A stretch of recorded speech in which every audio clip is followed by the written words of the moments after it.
Ngayon po, namang araw na ito, ang pamagat ng mensahe na akin pong i-share ay equip through God's teaching.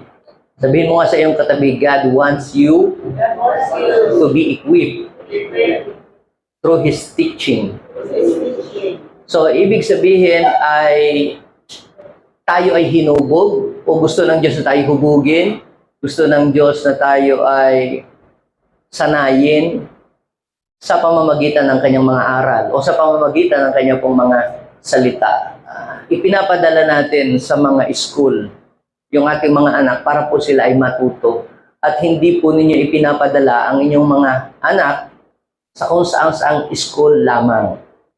Sapagkat napakahalaga po para sa inyo yung knowledge o yung kaalaman na matututunan ng inyo pong mga anak.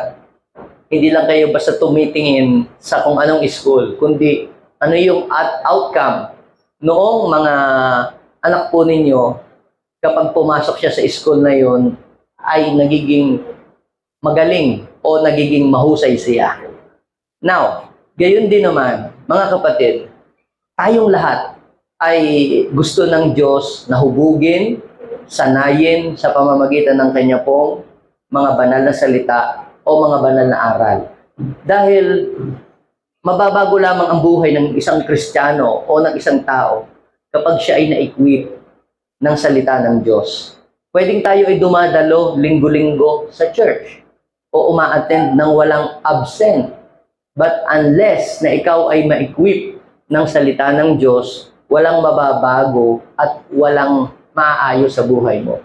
So, ibig sabihin, ang transformation ay nagaganap lamang sa buhay ng isang tao kapag siya po ay na-equip ng salita ng Diyos. Ibig sabihin, kapag siya ay hinubog o hinulma ng salita ng ating Panginoon.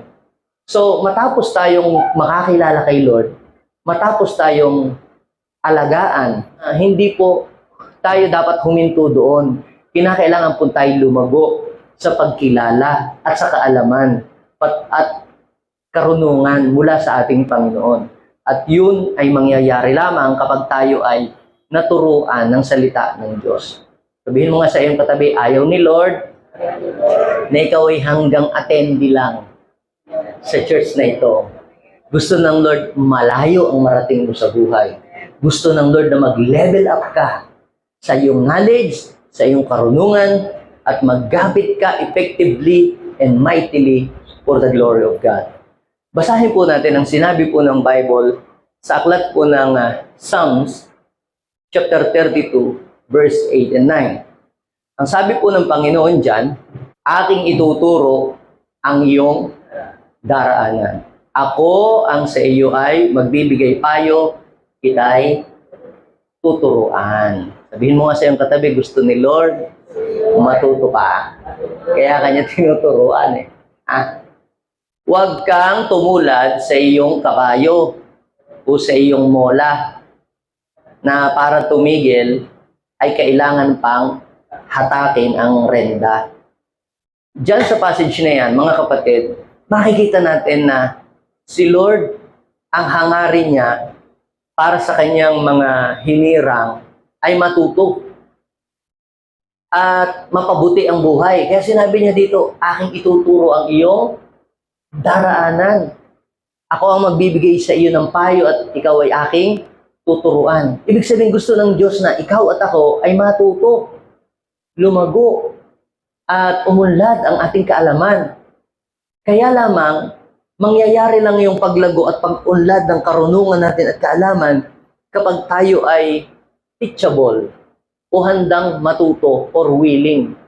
Kahit gaano kagaling ang nagtuturo, o kahusay at kadaming alam na nagtuturo, pero ikaw ay unteachable, you are not willing, hindi ka pa rin matututo. Kahit pa ikay nag-aral sa EDNAS o saan mang Baguio ka nag-aral, o sa UP, o University of Pangasinan, eh kung ikaw naman ay hindi handa na tumanggap ng mga bagong kaalaman, eh hindi ka matututo. Para kang tubig na ibinuhos sa isang bote na mayroong takip na kahit ibuhos ng ibuhos ang laman na galing sa gripo ay hindi magkakaroon ng laman dahil nakasarado. Kaya pagka ang iyong laging ayoko ganito na namulat, ganito na ako napiki, pumipik, pipikit. Dito na ako bumangon, dito na ako hihiga. Kapag ganyan ang atin pong katuwiran, hindi na tayo lalago at hindi na tayo matututo. Kaya sabi nga ng Panginoon huwag kang tumulad sa iyong mola o sa iyong kabayo na para tumigil, kailangan pang hilahin yung tali. Anong araw, ang means of transportation ay yung sasakay sa kabayo o sasakay sa asno. Sino ditong nasubukan ng pupunta sa palengke na nagkabayo? Wala. Tayo ngayon, naka-pedicab na, tapos yung e-bike. Noong araw, ang sasakyan ay mga asno, mga kalabaw pa nga noong araw dito sa Pilipinas, baka kalabaw. Kaya pag ikaw ay magtra-travel, pupunta ka sa malayo, ikaw isasakay sa baka, sa kalabaw, sasakay ka sa mga kabayo. At yung kabayo, para yan ay pumaling. Kasi minsan yung kabayo, masyadong magulo. Minsan kakaliwa, kakanan. Ngayon, ang ginagawa nung nakasakay, meron siyang panghagupit na lubid. At saka yung lubid, nakatali sa ilong ng baka. Yung iba naman, may mga nakapulupot dito sa nguso ng kabayo. Kaya pagka yan ay lilihis ng landas, ang gagawin ng nakasakay, hahatakin. Di ka biglang gagayo, masakit yun. O kaya naman, hahagupitin ka. Alam niyo po, mga kapatid, para po tayo ay makaiwas doon sa pain at saka distraction ng kakulangan sa kaalaman, ay kinakailangan tayo ay maging bukas at handang matuto. Because yung pong pagiging lack of knowledge and lack of understanding, yan po ay may consequences. Meron pong pain and distraction doon sa mga taong hindi handang tumanggap ng knowledge from God. Basahin po natin yung Hosea chapter 4, verse 6. Ano ang sabi ng Panginoon? Napapahamak ang aking mamamayan. Sino ba yung mamamayan ni Lord? Yung mga taong kumikilala sa Kanya. Hindi gusto ng Diyos na ang mga nananampalataya sa Kanya ay mapahamak. Hindi gusto ng Diyos na ang mga naniniwala at sumusunod sa Kanyang mga salita ay mag-suffer. Kadalasan, nagsasuffer ang tao hindi dahil gawa ng demonyo. Nag-failed ang tao hindi dahil sa patibong ng kaaway. Nag-failed ang tao because of their lack of wisdom. Kaya sabi ng Panginoon, napapahamak ang aking bayan, napapahamak ang aking mamamayan dahil sa kakulangan ng kaalaman patungkol sa akin. My people perish because they are lack of knowledge. So kaya napapahamak ang tao dahil sa kakulangan ng kaalaman. Para magkaroon ng kaalaman, ano ang kailangan gawin? Para ikaw ay umalam, para ikaw ay gumaling, humusay. Anong kailangan gawin? Kailangan maituro sa iyo ang salita ng Diyos. Kaya itinuturo ang salita ng Diyos. Kaya kapag itinuturo ang salita ng Diyos, makinig ka. Those who have ears, let them hear the message of the Lord. Kasi pag ikaw ay nakikinig ng salita ng Diyos, ikaw ay mai-equip, aayos ang buhay mo, gagaling ka, huhusay ka. Kaya pansinin ninyo, kapapakinig ninyo ng kapapakinig ng salita ng Diyos. Kadadalo ninyo ng kadadalo sa church. Ang daming mga salita ng Diyos kayong nare-receive. Napapansin nyo ba gumagaling kayo? Humuhusay kayo? The way kayong makipag-usap sa mga tao, hindi naman kayo dati ganon, kayo mahiyain, pero kayo nagkakaroon nga ng confidence, nagkakaroon kayo ng boldness sa pagsasalita. Why? Because yung knowledge na natatanggap mo coming from the Lord, yun ang nagbibigay sa iyo ng confidence. Kasi pag wala kang alam, parang kung laging mahiyain, lagi kang takot, kasi hindi mo alam ang sasabihin. Pero kapag may word ka ni Lord, meron ka na yung confidence. Kahit sa jablo, hindi ka na natatakot. At madali mo ngayong nadidiscern kung ano yung sa Diyos at ano yung hindi sa Diyos. Hindi lahat ng pumupunta sa church ay nai-equip ng salita ng Diyos. Ang nai-equip lamang po ng salita ng Diyos, mga kapatid, ay yung bukas, handang tumanggap, at handang magpaturo ng kanyang mga salita. Ang tanong, are you ready to be equipped through the Word of God? Parang ganito ho yan. Kapag ho kayo ay mayroong kutsilyo na ginagamit sa kusina, at yan ho ay mapurol, it takes more effort when your knife is dull. Subukan nyo na ho bang maghiwa ng karning kapurol-purol ng inyong kutsilyong ginagamit? Nakakapagod, di ba? At saka yung ginagawa mo, tumatagal. Sa halip na matatapos mo ng mabilis yung iyong hinihiwang karne, hinihiwang mga vegetable, ay hindi mo mahiwa-hiwa. Bakit? Sobrang purol ng iyong itak o ng iyong knife. So, anong gagawin mo? Ihahasa mo, ihahasa. Gragrind mo yung talim niya. At pansinin nyo, kapag ka siya'y tumalas, naging matalas siya, ano ang mangyayari? Mabilis mo nang mahihiwa yung mga karne at mga matitigas na ulam kasi matalas. Ano pong ibig kong sabihin? Hard things will become easy for you the moment you become equipped through the Word of God. Sabihin mo sa iyong katabi, may ihuhusay ka pa, may igagaling ka pa. Kaya gusto ng Panginoon, yung mga kingdom people ay equipped ng salita ng Diyos na paghahalata ang mga kingdom believers at hindi. Yung mga kingdom believers, equipped sila ng salita ng Diyos. Lagi silang may mensahe na dala-dala. At saka ibang mag-isip yung mga taong equipped ng salita ng Diyos. Yung mga equipped through the Word of God, iba ang kanilang pananaw. Ganito ho ang mga equipped at hindi equipped. Sabi ng mga hindi equipped sa salita ng Diyos, naku, pataas na lang pataas ang mga gasolina, ang mga bilihin, paano pa kaya ang mga pangarap ko, paano pa kami makakaraos? Di bali na, sa langit na lang kami uulan ng buhay, basta ang mahalaga, papiling namin si God. Hindi ho yun, hindi ganong mag-isip ang mga equipped ng salita ng Diyos. Ang equipped ng salita ng Diyos, kahit pa ya'y tumaas ang gasolina, kahit pa'y tumaas ang bilihin. Ano naman, itataas din naman ng Diyos yung mga blessing na tatanggapin ko buhat sa Kanya.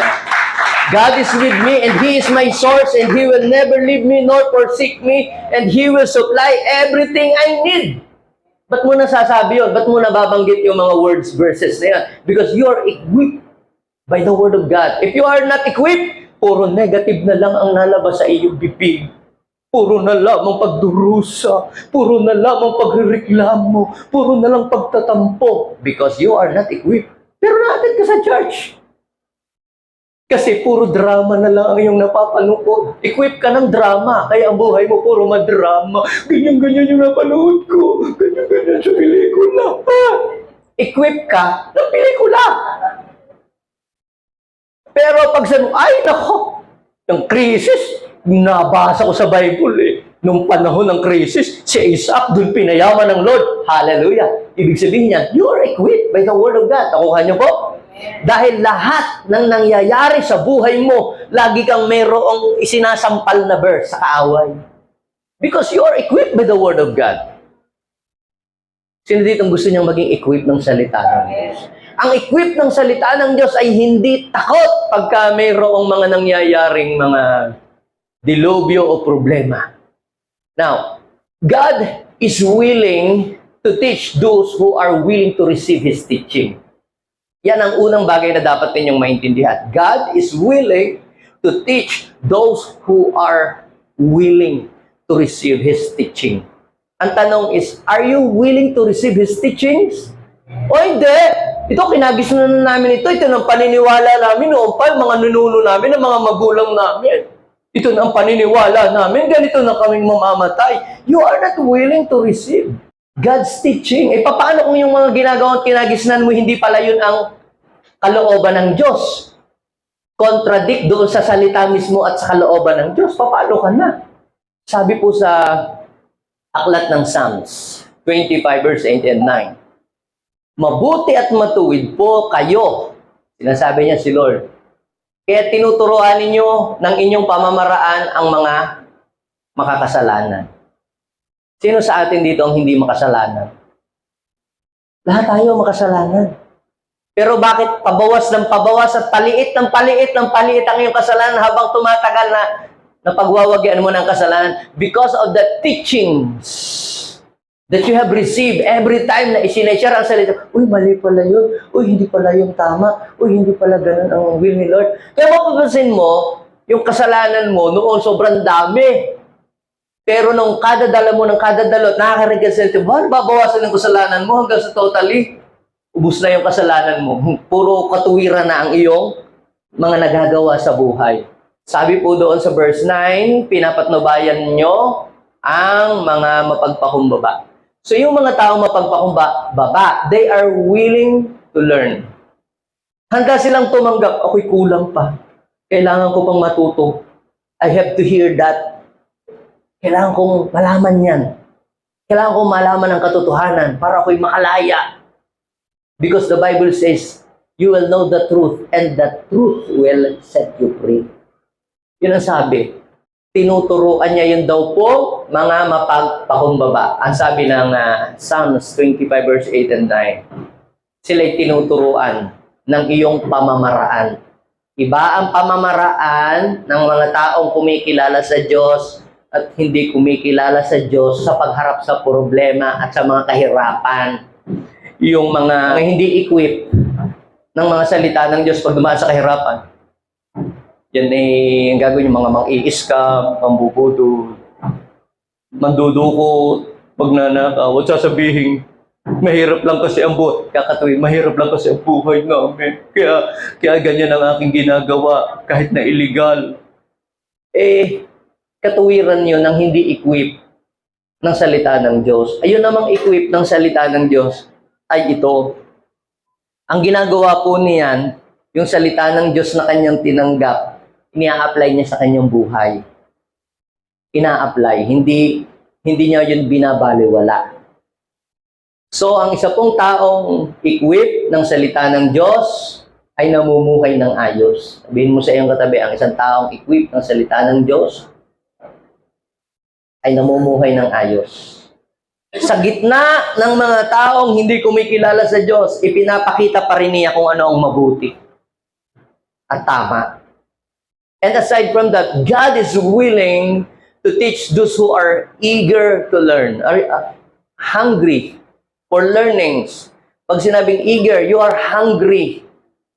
Yung bang taong hungry to learn, yung bang pagka nangangaral ang mangangaral, hindi kung ano-ano ang ginagawa. Yung mga gano'n, yung nagpapa-level up sa church. Alam nyo, hindi ako nagpapatama. Naninira ako. Sa akin, hindi ko masyadong ginagawang issue yun. Ano? Kasi ang isang tao na talagang eager to learn, yung eager to learn, pinapahalagahan niya yung mensahe na kanyang napapakinggan. Blessing yun. Tingnan niyo po. Noong si Jesus ay magpapahinga, kasi sinabi niya sa kanyang mga disciples, come and go yung tao sa bahay ni Jesus. Ang daming kliyente ni Jesus na yung nagpapagamot sa kanya, nagpapa-check up, parang doktor si Jesus. Tayo nagpapa-pray, papa-minister. So, hindi na halos makuha ng kanyang mga disciples na kumain doon sa Mark 6, 31, 32.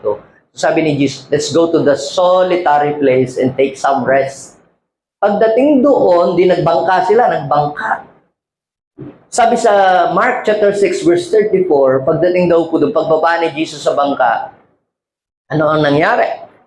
Nakita daw po niyang napakaraming tao. Kasi nung malaman po nung mga tadi, umalis si Jesus. Saan kaya dumaan? Sa backdoor, sa malapit sa GSIS, o saan kaya? No. Bakit walang nakakita? Kasi nagpatay sindi ang ilaw. Okay? Walang nakakita, pero may nakaalam na si Jesus ay, pupunta doon. Alam nyo, naunahan pa noong mga naunahan pa noong mga tao si Jesus doon sa kanilang pupuntahan. Kaya pupunta si Jesus doon para magpahinga. Pero nung malaman si Jesus, pupunta sa ilang si Jesus, let's go! Pumunta sila doon. Naunahan pa si Jesus. Bakit yung mga yun ganun ka agresibong pumunta doon? Ano bang meron sa ilang? Wala naman Jollibee doon. Wala naman Chowking doon. Wala namang milk teahan doon. Wala namang masarap na pagkain doon. Ha? Anong gagawin na doon? Magbabiking. Wala pa namang ganun na doon nung araw. Kaya po sila pumunta doon because they are hungry and eager to learn something from heaven. At sabi po doon, nang makita daw po ni Jesus yung po mga tao, anong sabi? Siya po nahabag sa kanila because they are, what? They are like a sheep without a shepherd. Kaya, sa pagkakataong yun, anong ginawa ni Jesus? Anong ginawa ni Jesus? Nung makita niyo yung mga tao, that they are hungry and eager to learn. Tinuruan sila ng maraming bagay. Alam niyo, minsan, bakit humahaba ang aking preaching? Dahil doon sa mga taong willing pang makinig, pang gusto pang makinig. Pagka yung mga taong nagkukulo-ituhan, nagbubulungan, kung ano pinagagawa at hindi natingin sa mensahe, ay tinatapos ko na ang preaching. Dahil sayang di ba sabi ni Jesus, huwag ninyong ihahagis ang perlas sa mga baboy. Dahil ang ginagawa ng baboy, niyuyukuran laang yung perlas. Ganyan din ang aso. Huwag niyong ibibigay daw sa aso dahil iluluwa din yan kung kakain. Anong ibig sabihin noong parable na yon? Yung mga magagandang revelation and messages, huwag mong ibibigay doon sa taong hindi naman handang matuto. Huwag mong ituturo kung kani-kanino lamang yung mga message. Ituro mo doon sa mga taong willing, hunger, eager to learn. At yun, pag itunuro mo yun sa kanila, they will grow and they will become fruitful and they will become productive. Kaya bakit sabi, may atid lang, hindi naman natututo, gayon pa rin ang buhay. Baka sila ay sarado. Now, pag-usapan po natin, ano po ba yung areas ng buhay na gusto ng Diyos na tayo ay kanyang turuan at tayo ay matuto. Try to imagine that, Bless ho tayo sa panahon natin dahil pag nakikinig tayo sa salita ng Diyos, kahit pa paano, aircon itong ating room, pag summer, mainit, kahit paano komportable tayong makinig. Yung mga tao sa panahon ni Jesus, akit sila ng bundok, nasa ilalim sila ng puno, nasa ilalim sila ng puno ng igos, nasa ilang. Pero pansinin nyo, hindi nila alintana na kahit hindi komportable yung kanilang lugar, basta't matuto lamang sila. Bless kayong mga bata ngayon. Dahil air condition yung iba sa inyo, ang inyong pinapasok dito, yung pinapasok ay aircon. Nakaw, kami nun ito, puro paypay. Kami siksikan sa aming school na parang sardinas. Ngayon, di plus na yan, di PowerPoint, tinuturo ng mga teacher ngayon. Noon, magsusulat pa sa blackboard. Kukupyahin pa namin yung isa-isa. Ang favorite word ko doon sa aming teacher na hindi ko makakalimutan, class copy this. Copy this. Copy this. Hindi nagtuturo yung aming teacher, pero copy this. Copy this. Yun lang aking natutunan. Kaya hindi ako umusay sa English, ganun lang yung turo ng English teacher namin, copy this. Copy this. Kailangan akong English, copy this. So ano pong ibig kong sabihin, mga kapatid? Gusto ng Diyos na tayo ay maging humusay. Hindi lang mo kinukopya, hindi mo lang binabasa, pinipicturan. Dapat iyong i-internalize. Don't just memorize it. Internalize it. Yung bang isinasa puso mo. Yung bang inihahalo mo sa sistema ng iyong buhay. Kapag inihalo mo ito sa system ng iyong buhay, hindi mo makakalimutan because it will become a part of you. Kasi pag memorize mo lamang na bagok ang ulo mo, biglang nakalimutan mo na ano nga yung next. Pero kapag ito ay humalo sa iyong system, yung tawag doon ay na-internalize mo ito, it will become part of your being. Parang ito'y humalo sa iyong sistema ng iyong sarili. So number 1, God teaches us to make the right choices. Sino dito ang nakapag-decide na pagkatapos niyang mag-decide, palpak yung kanyang naging desisyon? May nakapag-decide ho dito na ba sa inyo na pagkatapos ay nagkamali siya doon sa kanyang naging desisyon? Ako, pastor, yung aking katabi, nung pinili ko siya. Hindi, wag yun. Joke lang yun. Hindi ko kayo nagkamali ng desisyon dahil parehas kayong nandito sa church. Di ba? Parehas kayong nandito sa church, ha? Na kinatanggap nyo si Lord at nag-worship kayo, kaya hindi kayo nagkamali ng desisyon. Ang sinasabi ko, yung halimbawa sa finances, di ba? Di ba? Yung sa mga kung anong pagbili ng anumang mga bagay at hindi lang yun sa mga mabibigat na mga desisyon sa buhay. Lahat tayo ay nakakapag-commit ng mga maling desisyon. Isa sa mga pinakamahirap gawin sa buhay na ito, yung gumawa ng isang desisyon sa buhay. Kasi pag nag-decide ka, hindi lang naman sa oras na ito mo papakinabangan yung desisyon mo eh. Ang nagiging desisyon ay nagiging epekto niyan 5 years, 10 years from now, ramdam mo yung epekto ng desisyon na iyong ginawa. Sabi ng nanay mo, mag-aral ka, ayaw mong mag-aral, tumambay ka ng tumambay, inuuna mo yung pagjojowa. So ngayon, hirap ka sa buhay, di ba? Pero I am not telling you na hindi ko naman sinabi na kahit nagkamali ka sa decision mo sa buhay, wala ka ng pag-asa. Dahil kay Lord, nagka-loko-loko man ang maging decision mo sa buhay, may paraan si Lord para isaayos. Kumbaga parang puzzle yan puzzle na nagulo. Tapos kay Lord, alam niyang ayusin. Kung hindi mo kayang ayusin ang buhay mo, si Lord kaya. Kaya nga si Lord, kung ang naging effect ng ating decision sa atin 10 years ago, 5 years ago, ay nararanasan natin ngayon, kailangan yung magiging decision naman natin today ay maging maayos na. So, si Lord po, tinuturuan niya tayo para tayo ay makapag-decide ng maayos. Basahin ninyo po ang Isaiah chapter 48. Look at that verse. This is what the Lord says, you're the Redeemer, the Holy One of Israel, I am the Lord your God. Nagpakilala siya na siya yung Diyos. Pag sinabing, I am the Lord your God, He is our Creator who teaches you what is best for you. Sabihin mo sa iyong katabi, kapag nagturo sa iyo si Lord, the best yung ituturo niya. Di ba sabi, hindi mo dapat ipapangahas yung sarili mo lang na nalalaman. Huwag mong ipilit. You are not wiser than God. Hindi yung mga Bible. Nung unang panahon pa yan, luma na yan. Ano ba ngayon? Digital age na. May chat GPT na at mga kung ano-ano pa. Hindi ko na kailangan ng Bible. Nandiyan na ang Google sa lahat ng aking mga desisyon. Pag masakit ang aking likod, tatanungin ko lang yung AI, ano bang sakit yun? Grabe, We are not wiser than God. AI is not wiser than God. Ang AI gawa din lang ng tao. Collection of all mga information of different people, different organization, different companies na pinagsama-sama sa isang chip at para mabilis ang research engine na makapag-research siya. But God is all-knowing God. Alam niya ang future. And we are not wiser than Him. Ibig sabihin, hindi pa tayo pinapanganak. Nakasulat ng Bible. Yung mga hindi pa nangyayari, nakasulat na sa Bible. Yung mga mangyayari pa lamang, sinulat na sa Bible. Ngayon, kapag binasa mo ang salita ng Diyos, tuturuan ka niya kung paano magiging maayos ang iyong buhay sa iyong hinaharap.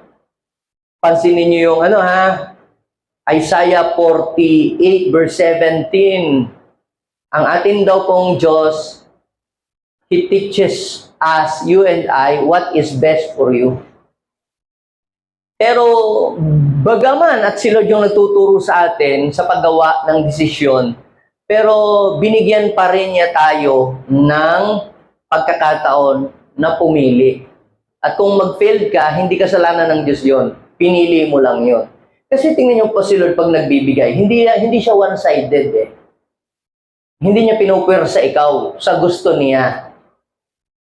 Ikaw din ay binibigyan niya ng pagkakataong pumili ng iyo.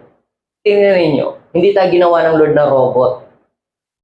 Si Lord, binibigyan niya lagi ang tao ng pagpipilian, kakayahang pumili.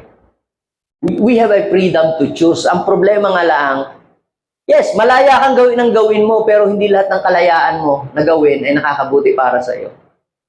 Sometimes we have to surrender our decision to Him na, Lord, ikaw ang mag-decide para sa akin. Kasi pag ako ang di-decide para sa sarili ko, lagi na lang sablay eh. Sa Bible, merong puno ng buhay at saka puno na nakakaalam ng mabuti masama. Pag kinain mo itong isa, you will live forever. Pag kinain mo ang bunga nitong isa, you will surely die. Sa Bible, sabi ni Jesus, merong makipot na daan, merong maluwang na na daan. Pag dumaan ka doon sa maluwang na daan, marami ang dumadaan doon, yun ang daan patungo sa kapahamakan. Kasi madaling magkasala, madaling gumawa ng kasalanan, mahirap magpakatino. Pero marami pupunta sa impyerno, yung dadaan doon sa maluwang na daan, sa easy way.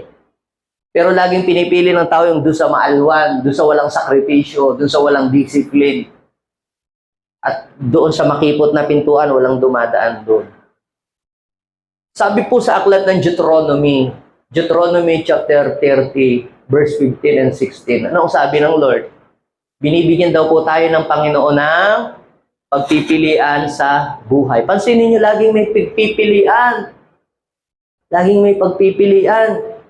Ano daw? Buhay, kamatayan, kasaganaan o kahirapan. O, kapag sinunod niyo ang Panginoon, anong mangyayari? Ibibigay daw po niya sa atin yung pagpapala na galing sa Kanya. Kung mahal daw po natin ang Panginoon at ginagawa daw po natin yung Kanyang kautusan, anong mangyayari sa atin? Di pagpapalain tayo ng Panginoon at ibibigay daw po sa atin yung mahabang buhay at gagawin daw po tayong Kanya. So, sa kabilang banda, pag tinuloy-tuloy-tuloy nyo pa yan, pag tayo ito'y tumalikod, di kapahamakan ang ating pupuntahan. Look at verse 19. Sabi ng verse 19, basahin niyo po. Saksi ko ang langit at ang lupa na ngayon ay inilalahad ko sa inyo. Ang buhay, ang kamatayan. Ano pa? Pagpapala, ang sumpa. Pero look at that verse, ha? Yung last sentence. Paano tinuruan ng Lord ang kanyang mga hinirang na pumili? Kumbaga sa exam, halimbawa teacher, nagbigay ng exam, pero siya rin ang nagbigay ng sagot. May teacher kaming ganun. Siya na rin ang nagbigay ng sagot. Kasi yung school namin, ilalaban doon sa, may contest ng mga school. Pataasan ng score. Kaya yung teacher namin, ang daming mga questions, pero siya na rin nagbigay ng sagot. Letter B, letter A, ganoon. Ito, saka nakakita, siya na nagbigay ng pagpipilian, kung anong pagpipilian. Kaya sabi ng Lord, kaya piliin ninyo ang alin? Piliin nyo ang buhay. Para ano? Para kayo ay magtagal at ang inyong mga anak. Ikaw at ang iyong lahi ay magtagal. Kita mo, binigyan ka ng pagpipilian.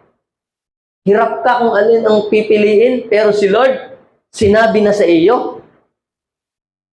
Tapos pipiliin mo pa rin yung mali. Pipiliin mo pa rin yung hindi tama. So, pansinin niyo mga kapatid, ha? God teaches us to make right choices. Siya ang siya ang tumutulong sa atin. Sa pamamagitan ng kanyang mga salita. If you are equipped by the Word of God, halimbawa magdi-decision ka, makakapag-decision ka agad. Saan naka-incline yung decision? Doon sa narinig mong salita ng Diyos. Kung wala kang narinig, hindi maaring naka-incline sa mga kabarkada mo lang, gusto lang ng barkada mo, parang doon mo i-base ang iyong mga decisions. Ang iba naman, nagbe-base ang decision doon sa anong masasabi ng mga tao sa akin, baka anong sabihin ng mga kapitbahay sa akin. Ibig sabihin, ang iyong decision, naka-incline sa kung ano ang sasabihin ng ibang tao. Ang tawag sa iyo, you are man pleaser. May isipin na sasabihin ng tao. Papahirapan mo may kasabihan na some people, they are spending much money to please other people that they don't like. Yung bang papakita mo sa mga tao, ganito, ganyan, para inggitin lang. Dapat ang ating maging desisyon, naka-incline lagi, lamang, matimbang lagi, sa sinabi ng salita ng Diyos. Huwag mong pahirapan ang iyong sarili dahil lamang sa iyong pag-a-adjust sa kung anong sasabihin ng ibang tao. Kasarap kayong mabuhay ng malaya. Ba't ka magpapakontrol sa sasabihin ng tao? Ang pakinggan mo yung sinasabi ng Diyos, and you will be free sa mga alalahanin at kabalisahan. Basta ako, ang nilalakaran ko ay salita ng Diyos, ano mang sabihin ng tao, ay hindi na yun ang mahalaga. Ang importante ay ang iyong buhay naka-inline sa sinasabi ng salita ng Diyos. Mahirap naman yung pinakinggan mo ng pinakinggan, anong sasabihin ng mga yun. Hindi mo alam, lumilihis ka na pala sa doon sa sinasabi ng salita ng Panginoon ka-please mo ng ka-please doon sa kung ano ang sasabihin ng ibang tao. Hindi ka na nagiging malaya, plus, nalilihis ka pa sa kung ano yung diwa ng tinuturo ng salita ng Diyos. Kaya sabi ng Bible, you will know the truth, and the truth will set you free. Gusto mo bang maging malaya? Anong sagot? Tell the truth. Sabihin mo sa iyong katabi, kung gusto mong maging malaya, magpakatotoo ka. Diba? So, pangalawa. Talaga, pastor, kaya nagpapakatotoo na ako. Naku, Agi, hindi yan ang katotohanan. Diba? Hindi yan ang katotohanan. Kasi sinungalingan yun ng jablo. Hindi, pastor. I mean, a woman traps in a man's body. Sinungaling ang jablo, niluloko ka noon. Nakalagay sa Bible, ikinasal ng Lord ay si Adam at si Eve, hindi si Adam at Steve. Okay? So, pangalawa, God teaches us how to obey properly. Akala ko nung hindi pa ako nagbabasa ng Bible, ako'y napakamasunurin ng tao. Wala naman akong inaargabyado, ako'y masunurin, ako'y mabait na tao. Sige, at hindi ako gumagawa ng masamay, ako'y masunurin na sa Diyos. Anong pamantayan mo at nasabi mong ikaw mabuting tao? Ano ang iyong pamantayan? Ano ang iyong naging sukatan? At nasabi mong mabuti kang tao at ikaw talagang napakamasunurin. Kung hindi mo nababasa ang salita ng Diyos. Kung binasa ko ang salita ng Diyos, ako pala po'y masuwa din. Kasi ako'y punong-puno ng galit, unforgiveness. Galit ako sa aking ina. Nung mabasa ko sa salita ng Diyos, hindi pala ako matuwid, ako pala isang makasalanan tao. Kailan ko naalaman yun, nung binasa ko salita ng Diyos. Then, I learned how to forgive. I obey God. Dahil kung hindi ko daw papatawarin ang nagkagawa ng masama sa akin, hindi din ako papatawarin ng Diyos. At yung pagpapatawad ay isa yun sa hindi ko kayang gawin during that time. Nung ako ay mga teenager pa, bata pa. Dahil ang aking pong ina ay kami po iniwanan. Nung namatay po ang aking ama, iniwanan naman po ako ng aking ina kasi humanap ng ka-Valentine. At ako po ay galit. Kung kayo ay pupunta sa amin sa Isla Verde, dinala yan na yata sa Batangas yung alam niyo mga photo album, hindi alam ng mga yan yung kung ano yung photo album. Kasi ang alam lang naman yung mga yan, yung mga files sa Facebook. Gallery. Yung photo album, yung pagpupunta kayo sa mga lumang bahay, mayroon palang librito na may mga nakalagay na picture noong unang panahon. Yan. Paki-explain sa mga Gen Z at hindi alam yon. Tayo lang nakakalam. No? Yung mga lumang picture, ay lahat ng picture ng aking ina doon, may X. May X. Galit ako sa kanya. But, noong maituro sa akin ang salita ng Diyos at malaman ko ang katotohanan about His Word, doon nagkaroon ng transformation sa aking buhay. I learned how to forgive and then I obey the Lord. So, kinakailangan pala na ipag-pray mo kay Lord. Hilingin mo sa Diyos, ask God to help you to obey Him. Sabihin mo sa iyong katabi, kailangang hilingin mo sa Diyos. Basahin po natin yung Psalms 113, verse 34 and 33. Ang sabi po doon, Panginoon, ituro po ninyo sa akin ang inyong mga tuntunin. So, yung author ng Psalms ay nagdadasal siya na sabi, Lord, ituro niyo po sa akin ang inyong mga tuntunin.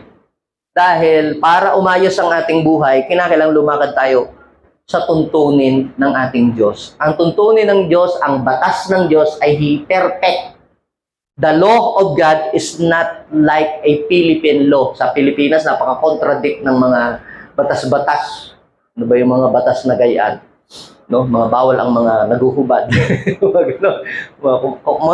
Mga very complicated, ano? Pero pag ang law ng Bible, nako, grabe po yan. Ang batas ng Diyos ay napakabuti. Yan daw ay nagbibigay ng katalinuhan. Okay, so anong sabi? Habang daw nabubuhay, ito'y aking susundin. Tingnan niyo sa verse 34. Bigyan ninyo ako ng pangunawa sa iyong kautusan at ito'y buong puso kong susundin at iingatan.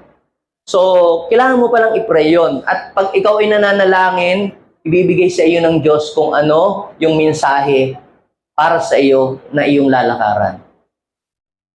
Ganun ang ginagawa ko. Every time na matatapos na ako magturo, then pag uwi ko, habang naglalakad, nakasakay, I am always asking the Lord, Lord, ano po yung next kong i-share?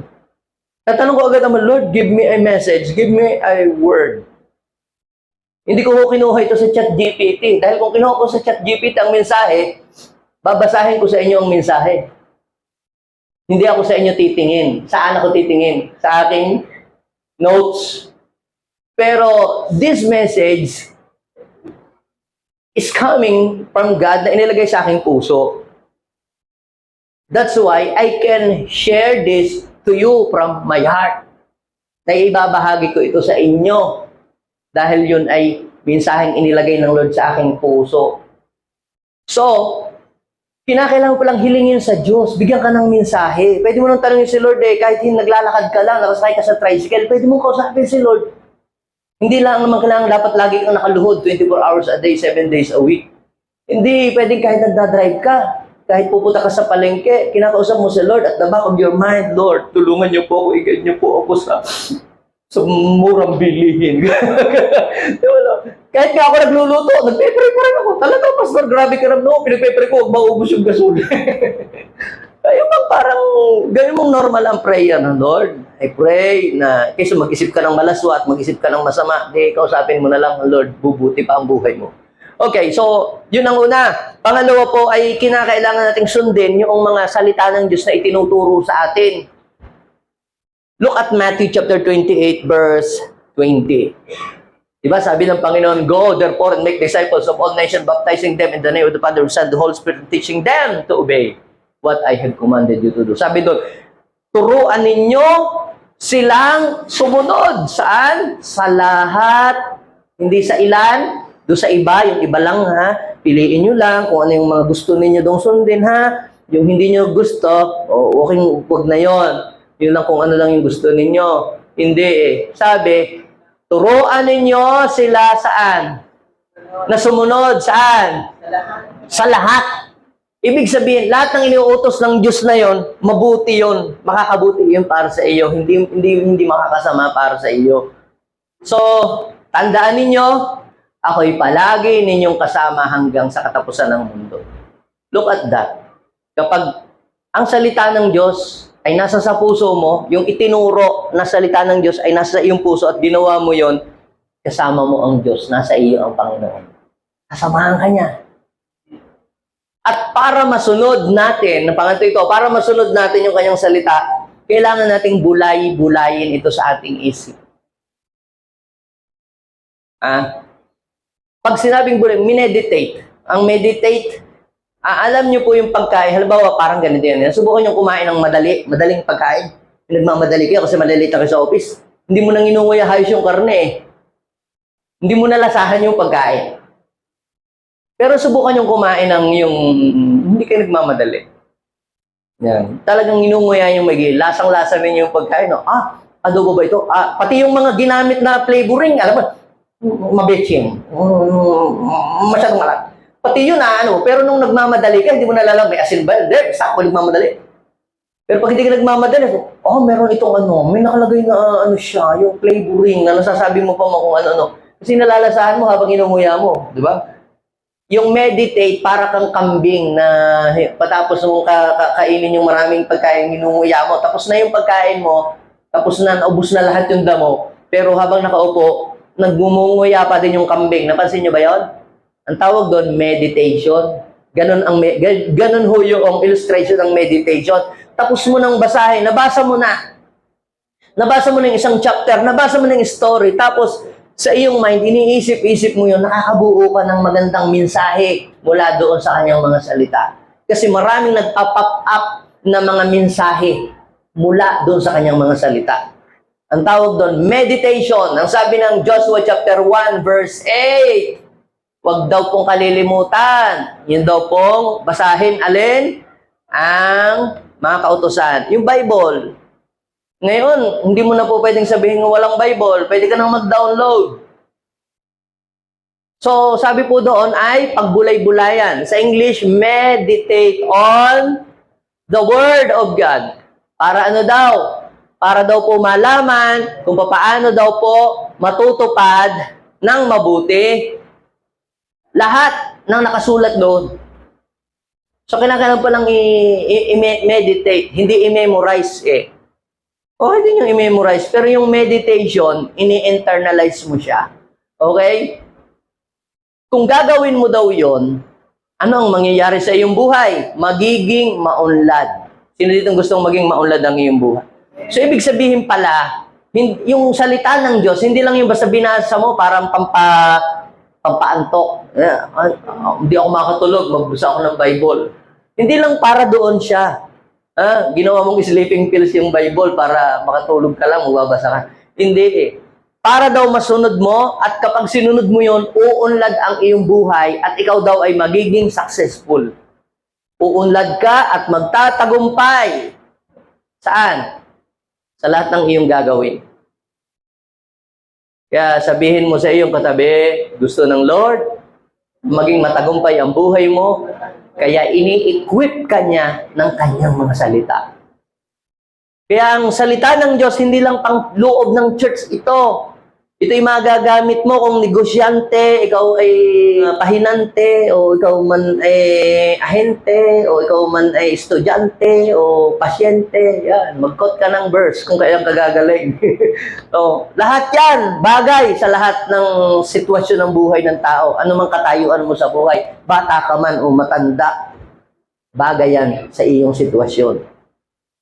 So, ang pangatlo po, God teaches us how to treat others properly. Tinuturuan tayo ng Diyos paano makimingle, makiharap, makihalubilo, magtrato ng ibang tao.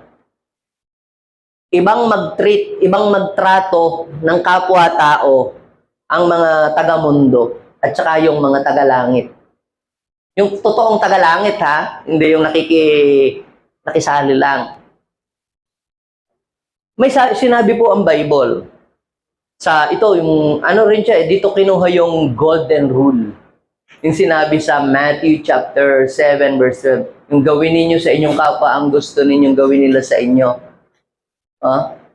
Do unto others whatever you would like them to do for you.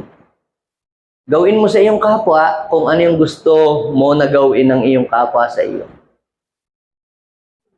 Sabi po sa Matthew chapter 5, verse 43, yun daw hong sabi ng mga taga-mundo, ito yung aral noon, ito yung turo noon ng mga hindi makaka-Diyos, ng mga walang Diyos, hindi kumikilala sa Diyos. Mata sa mata, ngipin sa ngipin, di ba? Ganon. Ibigin nyo ang inyong kapwa, kamuhian nyo daw yung inyong mga kaaway. Diyan ho galing yung mata sa mata, ngipin sa ngipin, ganun.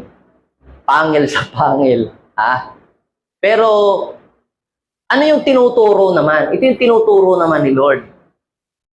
Paano natin tratuhin? Paano natin pakikitunguhan yung mga taong umaaway sa atin? Sabi sa verse 44, ito naman, ang sinasabi ko, ito yung tinuturo ko naman. Ito yung tinuturo ni Jesus.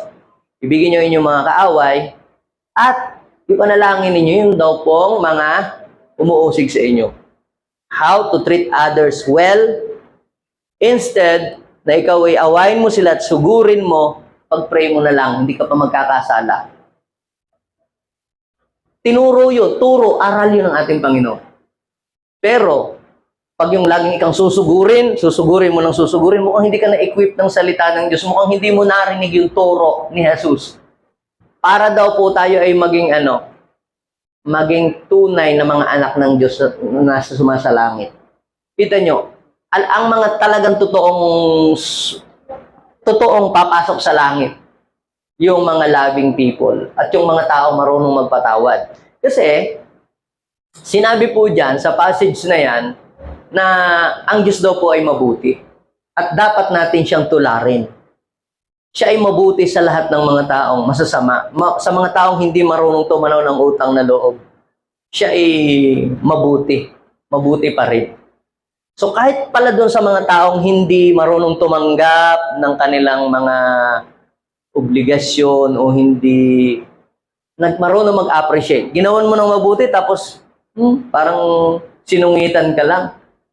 Hayaan mo na, isipin mo sa Diyos mo ginawa yon. Ginawa mo yon para kay Lord, hindi para sa Kanya. Kasi ginawa mo yon dahil yun yung gusto ng Panginoon na gawin mo para sa iba. Ano naman, kung magpasalamat siya, hindi okay lang. Mas malaki yung reward na matatanggap ko sa Panginoon. Kung sabi ni Jesus, di ba? Kung ang inyong gagawan lang ng mabuti, yung gumagawa din lang ng mabuti sa inyo, pag binasa nyo doon sa mga kasunod pang mga verses, kung ang inyong susundin, ang inyong gagawan lang ng mabuti, sabi ng verse 46, 47, makakalagay dyan, yung gumagawa sa inyo ng mabuti, ginagawa din niya ng mga hintil, ginagawa din niya ng iba, di ba? Ginagawa din naman yun ng mga unbeliever. Pag nagbigay siya sa iyo ng ulam, bibigyan ka rin maya-maya ng ulam, di ba? O, pag inilibre ka ng halo-halo, mamaya ililibre ka din niya ng halo-halo, dadagdagan niya ng ice cream para mas special yung kanya. Hanggang ganun lang kung anong ginawa, parang exchange gift, ganun, Christmas party, parang ganun. Ang gusto ng Panginoon, you must go the extra mile sa pakikitungo mo sa iyong kapwa. Yung hindi kayang gawin ng iba, ay gawin mo. Alam mo, pinakamahirap gawin yung ibigin ang kaaway. Lalo na ang misis na kaaway mo, kung kaaway mo yung misis. Kaya hindi ko inaaway ang aking misis.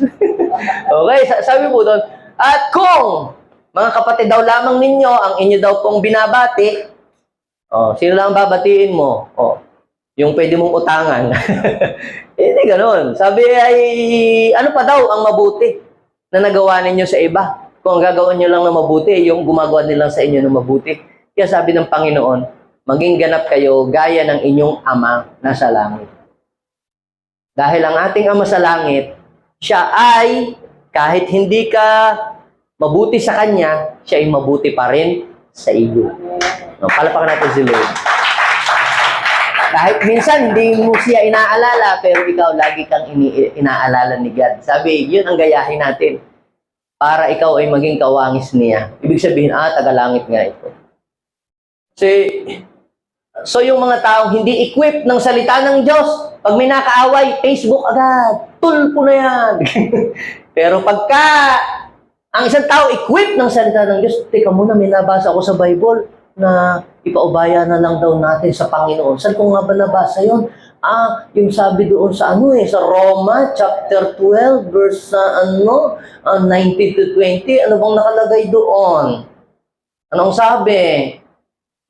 Ipaubaya na daw sa Panginoon ang paghihiganti. Nabasa ko sa Bible, sapagkat ang sabi ng Lord, vengeance is mine, ang Diyos na lang daw ang gaganti. At ang nabasa ko pa sa Bible, kung ang mga nagugutom daw yung kaaway ko, pakainin. Malagyan ko kaya ng baygo. Huwag naman ganun. Baka niya, pinakain mo, nilagyan mo ng pampasakit ng tiyan. Hindi yan ang sabi ng Bible. Kung nagugutom ang iyong kaaway, regaluhan mo ng pansit. Yung iyong kapitbahay na pag nagwawalis, sa iyo itinatapon yung alikabok. Regaluhan mo ng pansit. Sa gayo, mapapahiya siya. Sino dito gusto niyang mapahiya ang kanyang kaaway? Huwag mong ipatulpo. Huwag mong ipa-Facebook. Kung talagang gusto mong ipahiya ang kaaway mo, regaluhan mo na lang siya ng isang bilaong pansit. O gayo na lahat. Magbabayral ka pa. Di regalo, gawa mo na lang siya ng mabuti.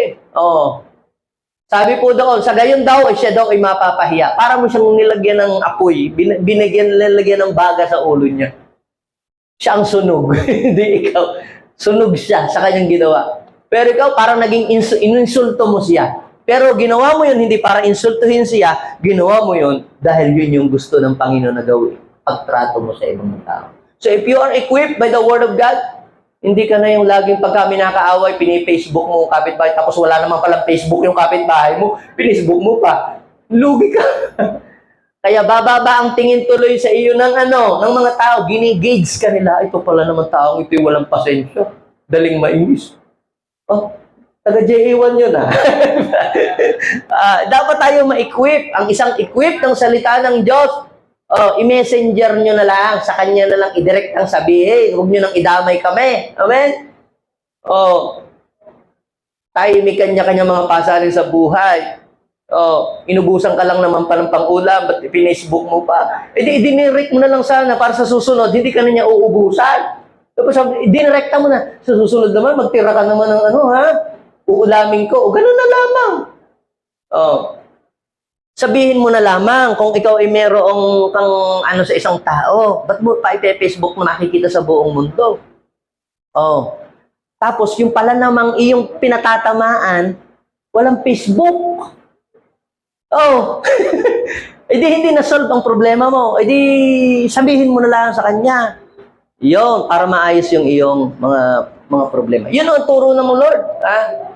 Okay? Kapag daw binato ka ng tinapay, binato ka ng bato, inom na. Tinapay. Pero huwag ilagay sa balde, huwag ilagay sa garapon. Masakit naman yung pag inilagay mo sa garapon. Mabubukulan yun. Okay? Yan yung itinuro ng Panginoon sa atin. Paano natin tratuhin yung mga ibang tao. Kaya sabi po sa John chapter 13, verse 30, 34, tsaka 35. Isang bagay ang binibigay ko sa inyo.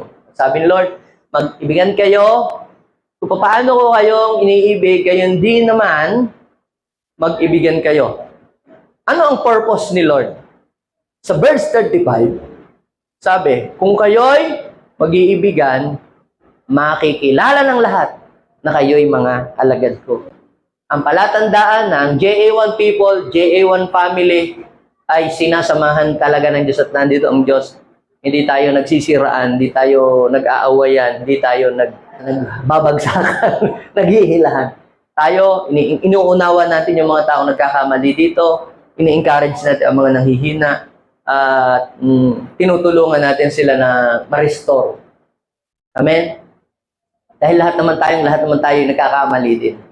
So, do not judge yung mga taong nakakagawa ng mga maling desisyon. Maaaring kaya sila nakagawa ng mga maling desisyon dahil nung time na yon na-pressure sila o nalito sila o talagang nataranta sila. But they are not intention na gawin nila yon. Pwedeng gano'n. So, lawakan natin ang pangunawa sa mga kasama natin. Okay? So, pang-apat, God teaches us how to depend on Him. So, tayo ay tinuturoan ng Diyos, ito yan, na magdesisyon ng maayos. Tinuturoan tayo ng Diyos na sumunod ng tama. Okay? Tinuturoan din tayo ng Diyos na tratuhin ng ayos ang ating kapwa. At tinuturuan tayo ng Diyos na magdepende lamang sa Kanya. Hindi sa tao. Kasi pag ikaw ay nagdepende na sa tao na, naku kumare, ikaw na lang ang pag-asa ko sa buhay, paano na ako pag nawala ka? You are depending on human strength. Sabi ng Jeremiah 17 verse 5, cursed is a man who put their trust on men. So you are under curse kapag sa tao ka nakatingin. Kaya ang iyong pag-unlad, ang iyong pagganda ng buhay, hindi nakasalalayan kung sino ang presidente. Nakasalalayan kung sino ang Diyos mo at kanino ka nagtitiwala. Kapag tayo po ay nagdidepende sa Diyos, ipinagkakatiwala natin sa Diyos ang buhay natin sa Kanya. Sabi po ng Proverbs, chapter 3, verse 5 and 7, magtiwala ka ng buong puso sa Panginoon at huwag kang mananalig sa iyong sariling karunungan. Huwag ka lang magdepende dun sa sarili mong alam. Kahit pa ikaw ay may masteral degree, maganda naman yun. Pero tao din lang naman ang nagturo sa iyo noon. Magdepende ka sa kakayahan ng Diyos. Okay? Sabi po doon ay alalahanin mo ang Panginoon sa lahat ng iyong ginagawa at ano daw? Ituturo niya sa iyo ang tamang landas. Pansin nyo, ituturo niya sa iyo. You will hear His voice. Ang sabi ng Isaiah chapter 30, verse 20, you will hear His voice and say, this is the way, walk in it. Sabi ng verse 7, huwag mong isiping, napakarunong mo na. Kahit ikaw nag-graduate na ng college, may master degree and doctoral degree, maging humble ka. Huwag mong isiping, napakarunong mo na. Okay? Dahil marami pa rin tayong hindi alam. Matakot ka sa Panginoon at huwag gumawa ng masama. So, ang isang taong nagdidepende sa Diyos ay mayroong banal na pagkatakot sa Diyos. May pagrespeto. Pag sabing may takot ka sa Diyos, may pagrespeto. Mayroong reverential fear, may paggalang. At ang pagdidepende sa Diyos, yan ang magbibigay sa atin ng karunungan. Ang isang taong nagdidepende sa Diyos ay may banal na pagkatakot sa Diyos. So, sabi po ng Proverbs, chapter 1, verse 7, ang pagkatakot daw po sa Panginoon, pasimula ng karunungan. So, pag nagdepende ka sa Diyos, yun yung magbubukas sa iyo ng pintuan para ikaw ay maging marunong. Kasi i-reveal sa iyo ng Diyos yung mga bagay na hindi mo pa alam. Papabatid sa iyo ng Lord. So, another thing, yung pagdidepende sa Diyos, yan ang magbubukas ng pintuan sa iyo para ibigay niya sa iyo ang lahat ng inyong mga pangailangan. Sino dito ang gusto niyang mabuksan ang pintuan para yung lahat ng kanyang mga pangailangan ay pumunta sa Kanya? Tinuruan ni Jesus ang kanyang mga alagad na magdepende sa Diyos. Teaching, tinuruan. Hindi sa tao magdepende, hindi sa politiko magdepende sa Diyos. Bakit sa Kanya magdidepende? Kasi Siya yung source. Siya ang may-ari ng lahat ng bagay. Kaya ang turo ni Jesus, magdepende ang tao sa Diyos. Kung babasahin niyo po, yung Matthew chapter 6:25 down to the following verses hanggang 33. Sige, basahin nga natin yan para magkaalaman. Kaya sinabi ko sa inyo, huwag kayong mag-alala saan tungkol sa inyong buhay. Sino din nag-aalala tungkol sa kanyang buhay? Noon, nung hindi pa tayo na-equip ng salita ng Diyos, lagi kang nag-aalala. Paano kaya sa Christmas? Wala yung pang Christmas, huwag mo muna. sabi, kaya sinasabi ko sa inyo, huwag kayong mag-alala tungkol sa inyong buhay. Noong hindi pa tayo na-equip ng salita ng Diyos, tayo ay nag-aalala, tayo ay balisa palagi sa lahat ng ating pangailangan, lalo na sa mga basic needs. Ang sabi po doon, ano daw yung nag-aalala man tao sa kakainin, iinumin. Anong sabi po? Dahil bibigyan daw po tayo ng Diyos ng buhay. Bibigyan tayo ng Diyos ng buhay, ng hininga at ng ating isusuot. Alam ng Diyos na kailangan natin ang lahat ng iyon. Amen? Tapos, nagbigay pa si Lord ng example. Habang tinuturo niya kung paano magdepende sa Diyos patungkol sa ating mga basic needs, sinabi niya na tingnan niyo ang mga ibon. Hindi sila nagtatanim, hindi sila nag-aani, hindi sila nag-iipon ng pagkain sa bodega, pero pinapakain sila ng inyong amang nasa langit. Hindi ba't mas mahalaga kayo sa mga ibon? Now, hindi ibig sabihin na hindi nakalagay dyan na hindi nagtatanim, hindi nag-aani, hindi nag-iimpok, hindi ka na rin mag-iimpok. Mali yun. Ginawa lang niyang sample na kahit na ang mga ibon na walang inimpok, pinapakain ng Diyos, lalo na ikaw, ay nag-iimpok ka pa, nagtatanim ka pa, nagtatrabaho ka pa. Kung yun yung mga ibon, hindi nagtatrabaho, napoprovide ng pagkain dahil sa tulong ng Diyos, di lalo ka na. May trabaho ka pa, tapos may kaunti ka pang negosyo,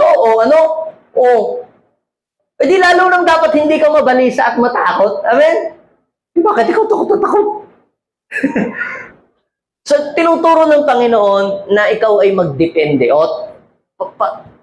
Sinabi din ng Panginoon yung tingnan ninyo si Solomon. O tingnan ninyo yung mga bulaklak sa kagubatan, mga bulaklak. Oh, ang gaganda ng mga bulaklak sa mga bukid. Oh. Pero hindi rin sila humahappy. Pero sila dinaramta ng Panginoon. Tapos sinabi din pa, dinagdag pa dyan, kung binasa-basa nyo pa yan. Kahit nga si Solomon mayaman na si Solomon, hindi siya nakapagsuot ng kasing ganda ng mga bulaklak na yan, ng kanyang suot. Kaya, huwag ninyong isipin at alalahanin kung ano ang aking iinumin, ano ang aking susuotin, ano ang aking daramitin, sapagkat yan ay katuwiran ng mga tao hindi kumikilala sa Diyos. Nababasa niyo po ba? Yun ang nakalagay. At pagdating sa verse 32, ano ang sabi? Ito ang mga bagay na sisikapan, binubusan ng oras. Yung hintil, Gentile are people who do not know God. Alam daw po ng ating Ama sa Langit kung ano yung ating kailangan. Nakailangan natin ng mga yun. Pero, mayroong itinuro si Lord na sikreto para magbukas sa atin yung pintuan na pagdadaanan ng lahat ng ating kailangan. Look at verse 33. Ano ang sabi? Pagsikapan muna ninyong gawin kung ano ang mahalaga sa kaharian ng Diyos. Tatanungin ko kayo, ano ba ang mahalaga sa kaharian ng Diyos? In 2 words. Ano ba yung pinapagawa ng Panginoon? Pinasigaw ko pa sa inyo 10 beses. Sabi natin, make disciples. Yung ba talaga, Pastor? Bago umakyat sa langit, ang tawag dyan, Great Commission. Great Commandments. Ano ang Great Commandments? Love the Lord your God with all your heart, with all your soul, and with all your strength. And love your neighbor as yourself. Great Commandments. Ano yung Great Commission? Go and make disciples of all nations. So, sabi po dyan, gawin ninyo kung ano ang mahalaga sa kaharian ng Diyos. Paano naman naging mahalaga, Pastor, yung Great Commission, yung make disciples? Nabasa mo ba? Matthew 20, 28 verse 20. Teach them to obey what I have commanded you to do. And remember, I will go with you until the end of the age.